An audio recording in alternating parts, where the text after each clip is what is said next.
हाय दोस्तों, मैं हूँ प्रगति और स्वागत करती हूँ आप सबका मेरे इस यूट्यूब चैनल पे जिसका नाम है खुशी मोटिवेशन।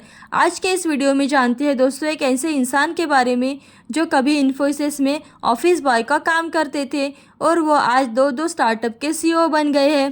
वो कहते हैं ना दोस्तों, बिना संघर्ष के कोई महान नहीं होता। पत्थर पर जब तक चोट ना पड़े तब तक पत्थर भी भगवान नहीं होता। सबसे पहले दोस्तों, अगर आपने मेरे चैनल को अभी तक सब्सक्राइब नहीं किया तो प्लीज़ जल्दी सब्सक्राइब कर लीजिएगा, क्योंकि मेरी हर वीडियोस हर उम्र के लोगों के लिए होती है जिनसे कि आपको प्रेरणा मिले और आप अपनी ज़िंदगी में सफल हो जाएं। तो जानते हैं ये कहानी के बारे में। यह कहानी है दादा साहेब भगत की, जो पहले इन्फोसिस के लिए ऑफिस बॉय के रूप में काम करते थे। आज वह अपने खुद के स्टार्टअप के सीईओ है और प्रधानमंत्री मोदी जी ने भी उनकी तारीफ कर चुके हैं। वो कहते हैं ना, काबिलियत किसी डिग्री या नंबरों की मोहताज नहीं होती है, और महाराष्ट्र के रहने वाले दादा साहेब भगत ने इस बात को जीता जागता उदाहरण साबित कर दिया है। भगत ने साबित किया है कि अगर सीखने की चाह हो तो इंसान अपना भविष्य खुद बदल सकता है। आईटी कंपनी इन्फोसिस में एक ऑफिस बॉय के रूप में काम करने वाले से लेकर खुद का स्टार्टअप शुरू करने तक, यह कहानी एक आम लड़के से थी जो कि एक उद्यमी बन गए।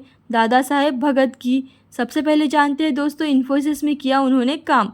दादा साहब भगत महाराष्ट्र के बीड़ के रहने वाले हैं। हाई स्कूल की पढ़ाई पूरी करने के बाद भगत करियर की शुरुआत के लिए अपने गांव से पुणे चले गए। आईआईटी से डिप्लोमा पूरा करने के बाद वह रूम सर्विस बॉय के रूप में काम करने लगे। उन्होंने इन्फोसिस गेस्ट हाउस की नौकरी की, जहां पर वह लगभग 9,000 रुपये प्रति माह कमाते थे। इन्फोसिस गेस्ट हाउस में वह गेस्ट के रूप में सर्विस, चाय पानी को उपलब्ध कराते थे। इन्फोसिस में काम करने के दौरान ही उनकी रुचि इस क्षेत्र में हो गई और उन्होंने सॉफ्टवेयर का महत्व जाना।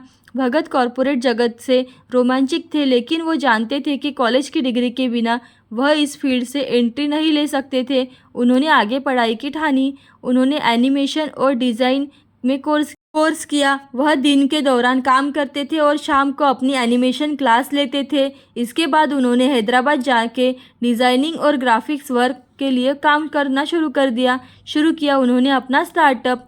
यहाँ काम करते हुए भगत ने पाइथन और CCC सीखना शुरू कर दिया। डीएनए की एक रिपोर्ट के अनुसार उन्हें एहसास हुआ कि अलग अलग विजुअल बनाना मुश्किल है और इसके लिए समय जाता है, इसलिए रीयूजेबल टेम्पलेट्स की लाइब्रेरी बनाना अच्छा होगा। जैसे ही उसके लिए उनका आइडिया विकसित हुआ, उन्होंने इस डिज़ाइन टेम्पलेट्स को ऑनलाइन बेचना शुरू कर दिया। इन सब के बीच भगत का एक कार एक्सीडेंट हो गया।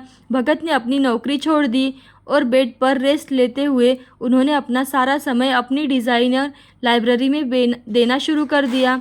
साल 2015 में उनकी कंपनी निंत मोशन की स्थापना हुई।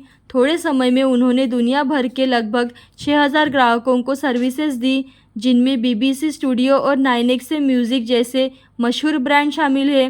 कानवा की तरह उन्होंने बनाया ग्राफिक्स। भगत ने ऑनलाइन ग्राफिक डिज़ाइनिंग के लिए एक वेबसाइट विकसित करने का निर्णय लिया जो कैनवा की तरह है। भगत की दूसरी कंपनी डू ग्राफिक्स इसी सोच का नतीजा है। यूजर्स प्लेटफॉर्म से आसान ड्रैग एंड ड्रॉप इंटरफेस को इस्तेमाल करके टेम्पलेट्स और डिज़ाइन बना सकते हैं, लेकिन कोविड-19 के कारण लगे लॉकडाउन की वजह से उन्हें अपने गांव में जाना पड़ा। गांव में भगत ने अच्छे से 4G नेटवर्क के लिए एक पशुओं के तबेले में अपना सेटअप किया, अपने कुछ दोस्तों के साथ जिन्हें उन्होंने व्यक्तिगत रूप से एनिमेशन और डिज़ाइन में प्रशिक्षित किया था। भगत ने गांव का प्रशिक्षण शुरू कर दिया, जिसके तुरंत बाद गांव से ज़्यादा बच्चों को डू ग्राफिक्स प्रशिक्षण दिया गया और बिजनेस शुरू हुआ। 6 महीने के बाद ही कंपनी के पास 10,000 सक्रिय यूज़र्स थे, जिनमें से ज़्यादातर महाराष्ट्र, दिल्ली और बेंगलोर से थे, और साथ ही कुछ यूज़र्स जापान, ऑस्ट्रेलिया और यूके के थे। पीएम मोदी ने की सराहना। साल 2020 में पीएम मोदी ने मन की बात में दादा साहब भगत की तारीफ की। रिपोर्ट के अनुसार दादा साहब भगत का सपना है कि पूरी तरह से भारतीय निर्मित डिज़ाइन पोर्टल डू ग्राफिक्स को दुनिया भर में सबसे बड़ा बनाकर पीएम मोदी के आत्मनिर्भर भारत दृष्टिकोण को पूरा किया जाए। ऐसी अच्छी और मोटिवेशनल वीडियो देखते रहने के लिए खुशी मोटिवेशन को लाइक शेयर सब्सक्राइब जरूर कीजिएगा। Thank you so much.